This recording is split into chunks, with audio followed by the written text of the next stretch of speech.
Okay, I realize this will be a controversial topic, but I have to say it. Clone troopers don't make any damn sense. I know we like them because they're cool and fun in the video games, and the Clone Wars show is cool and fun, but come on, let's be real for a sec. Clones don't make any sense. The concept of cloning in general raises a lot of questions for the logistics of the Star Wars universe, but for the sake of simplicity, let's just assume it's extremely difficult and it's only possible on Kamino, with small exception of course. So Obi-Wan just happens upon this cloning planet by chance while pursuing a bounty hunter. It turns out that this planet is packed full of copies of that very same bounty hunter. But who would have thunk it? They're actually all here to help. The Kaminoans were expecting Obi-Wan to arrive at this very moment, while an enemy bounty hunter led him to this place.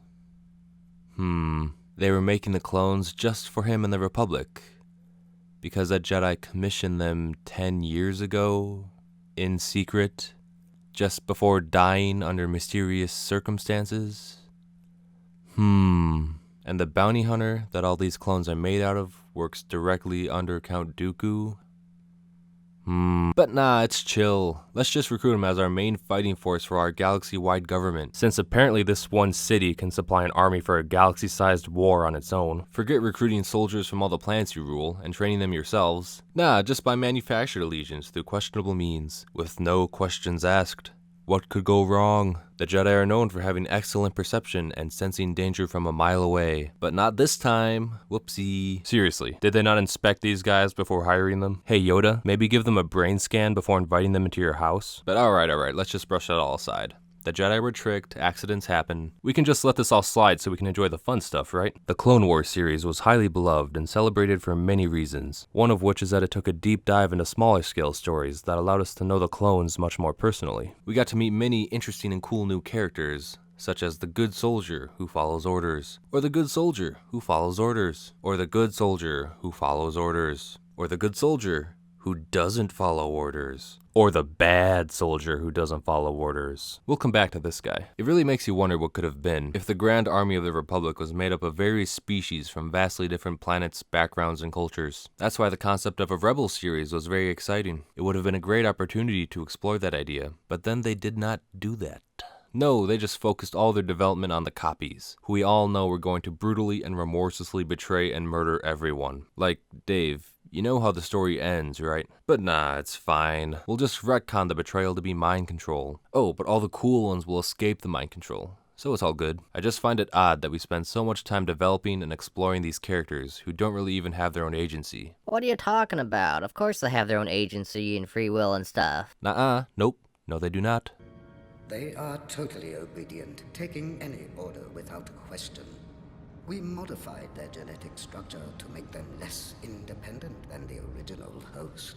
We know how these guys would act if they had their own free will, because we have the Fets. Those guys chose to live very similar lives being renegade scoundrel bounty hunters. The clones are brainwashed test tube babies, forced to fight a war that they would otherwise have no investment in being a part of. They aren't fighting for their families or homes. They don't have any. They don't have any aspirations. They'll never become politicians or doctors or artists. They only ever exist to be fuel for this war. They even express concern when the war is coming to an end, because they know that means the end of their purpose. This whole process is actually extremely unethical when you break it down. The Republic is breeding and brainwashing test tube babies to fight a war on their behalf so they don't have to lift a finger. Why do the Jedi endorse and allow this to continue? The battle droids are way more humane. These manufactured humans are stripped of their right to life. They are slaves who are bred to enjoy servitude. They even say as much in the show itself. Remember this guy? His whole character is that he betrays the Republic because he desires freedom and views his service as slavery. You couldn't be a greater disappointment.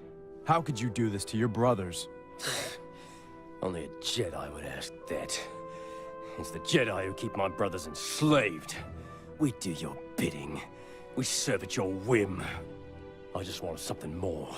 He seems to have a valid point, but Obi-Wan and Anakin are super pissed when he tells them this. They're like, how dare you gain sentience? Send him to prison until he gives up on his dreams. Like, how is this okay? Why are we all just going along with it? This method of military strength makes much more sense being a process of the Empire. You would expect the dark side to rely on gaining strength any means necessary, regardless of the ethics. Except they kinda don't. The Empire only uses clones to trick the good guys, because for some reason the good guys are so thirsty for this test tube army that they deploy them pretty much within a week of discovering them. But once the Empire finally gets their dirty little fingers on the clones, they immediately get rid of them. They shut down these cloning facilities in favor of hiring volunteers. Like, isn't that just bass backwards? Especially when you compare the success rates. Clones are brainwashed copies of an apex bounty hunter, trained from birth to be perfectly loyal, perfectly disposable minions with a galaxy-sized mass who have excellent track records proving time and time again that they are far superior to their droid rivals, being so skilled in fact that they're able to wipe out the Jedi overnight. On paper this sounds like it would be a tyrannical dictator's wet dream, but you're telling me that the Emperor wants to throw this all away for stormtroopers?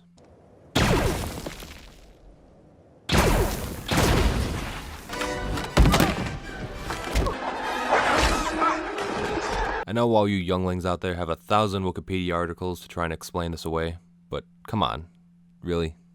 Let's be real here. I'm going to address why I have a problem with this process, but first let's run down the excuses. If it's a numbers problem, just add volunteers in the mix alongside clones. You don't need to trade one for the other. If it's a money problem, well, then I just don't believe you. Like, look at all the stuff they have. The Empire is not hurting for money. And also, if it was so expensive, then who was paying for this process when it was a mystery for 10 years? Well, they can't keep making clones because they ran out of Django DNA. So you just shut them down immediately? Why not let them live out their lives in the army? I'm pretty sure this guy would still be more effective than those other idiots. And is cloning clones not an option? They're clones, after all. It's kind of the whole point. But apparently that doesn't work. So, if not that, why not just clone some other Apex warrior? It doesn't need to be Django. Also, just a side note, shouldn't the Fets be stupid rich from being a part of this process? Why do they still have to trouble themselves with bounty hunting when they're solely responsible for arming the Republic? Now, if you mix these excuses together, you could argue that is a sufficient enough explanation. But it brings me to the real problem at hand. I don't want to have to do homework and read up on all the damage control articles to properly understand the story. I want to be able to just get the full experience from the movie or show itself, like in the good old days, when all the extra stuff was just optional,